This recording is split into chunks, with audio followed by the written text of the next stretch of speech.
성령의 음성을 들으십시오. 성령을 소멸하지 말며.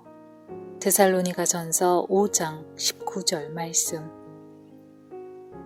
성령의 음성은 미풍처럼 부드러워서 하나님과 완전한 교통 가운데 살지 않으면 결코 그 음성을 들을 수 없습니다. 성령의 가책은 가장 부드럽게 오기 때문에 그분의 음성을 감지할 만큼 예민하지 않으면 당신은 성령을 소멸할 것이고 영적 생활에 문제가 생길 것입니다. 성령의 가책은 언제나 잔잔하고 조용한 음성으로 오는 작은 소리이기에 오직 깨어있는 성도들만 알아들을 수 있습니다. 개인적인 간증을 할 때 구원받은 지가 정말로 꽤 오래됐구나 라고 말하며 과거를 되돌아봐야 한다면 주의하십시오. 당신이 빛 가운데 걸으면 과거를 되돌아볼 필요가 없기 때문입니다. 과거는 현재 하나님과 나누는 놀라운 교제 속으로 묻혀버렸기 때문입니다. 빛에서 벗어나면 당신은 감상적인 그리스도인이 돼 과거의 추억 속에 살게 됩니다. 따라서 당신의 간증은 딱딱한 금소금을 내게 됩니다. 과거의 빛 가운데 걸었을 때의 경험만을 그리워하면서 현재 빛 가운데 걷는 것을 거절하려는 경향을 주의하십시오. 성령께서 뭔가 가책하시면 당장 멈춰서서 그것을 바르게 하십시오. 그렇지 않으면 당신은 자신도 모르는 사이에 성령을 거스르게 될 것입니다. 하나님께서 당신을 위기 상황으로 몰고 가셨다고 생각해 보십시오. 당신이 그 위기를 거의 지나갔지만 완전히 끝내지 않을 경우 하나님께서는 그 위기를 다시 조성하실 것입니다. 그러나 이번에는 전처럼 고통스럽지는 않을 것입니다. 하나님을 덜 의식하게 될 것이고 이때도 순종하지 않을 경우 더 큰 부끄러움이 임하게 될 것입니다. 만일 계속 성령을 거스르면 위기는 더 이상 반복되지 않는 시간이 올 것이고 이때가 되면 당신은 성령님을 소멸해버린 것입니다. 그러나 만일 당신이 위기를 통과하면 당신의 마음과 입에서 하나님을 향한 찬양이 흘러 넘칠 것입니다.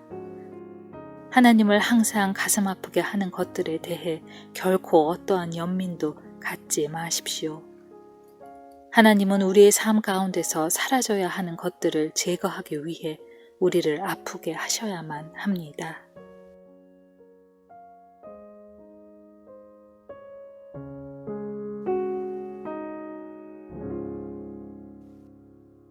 성령을 소멸하지 마십시오. 주의 징계하심을 경히 여기지 말며 그에게 꾸지람을 받을 때 낙심하지 말라. 히브리서 12장 5절 말씀.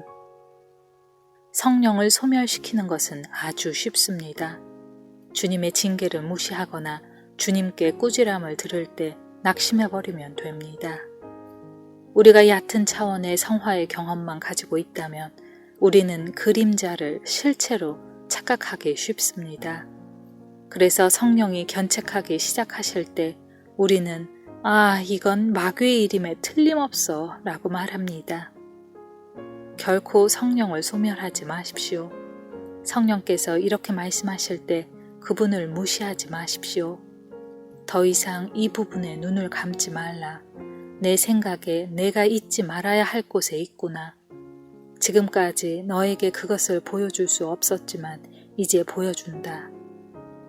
주께서 이와 같이 징계하실 때 그분의 방법으로 하시도록 순응하십시오. 그분으로 당신을 하나님께 올바르게 서도록 하십시오. 꾸지람을 받을 때 낙심하지 말라. 우리는 하나님께 볼멘 소리를 내며 말합니다. 이런 어쩔 수 없었답니다. 저도 기도했는데 잘 안 됐습니다. 이제 포기하렵니다.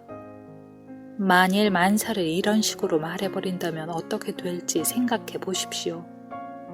하나님께서 그분의 능력으로 나를 사로잡으셔서 주님께서 받으시기에 합당한 일을 내 안에서 하시도록 나 자신을 주께 맡길 준비가 돼 있습니까? 성화는 하나님께서 나를 위해 무언가 해주시기를 원하는 내 나름대로의 생각이 아니라 오히려 하나님께서 친히 나를 위해 무엇을 하실까에 대한 하나님의 생각입니다. 주님은 내가 어떠한 희생을 치르는 한이 있더라도 나 자신의 온전한 성화를 위해 주께서 역사하기를 바라는 그러한 마음과 영혼의 자세를 취하는 자리까지 우리를 이끄실 것입니다.